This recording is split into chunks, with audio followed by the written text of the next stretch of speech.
Oke, jadi kesimpulannya ya power tool diciptakan untuk mempercepat pekerjaan ya. Buktinya dengan adanya reciprocating saw ini sangat membantu dan cukup efektif ya. Juga sangat gampang digunakan. Untuk rumahan juga kayaknya tools ini cukup membantu dalam perawatan taman seperti potong-potong ranting, potong pipa, potong kayu. Dari build quality-nya juga saya pikir ini udah bagus ya.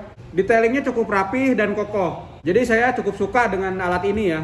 Untuk paketannya ini ada 6 tools termasuk impact driver. Jadi kalau dari kalian mau lihat performa impact driver dari Ryobi, kalian bisa cek videonya di sini ya guys. Baik rekan-rekan kreatif, cukup sampai di sini untuk videonya dari WNI dan thank you udah nonton video WNI ya guys. Bye bye.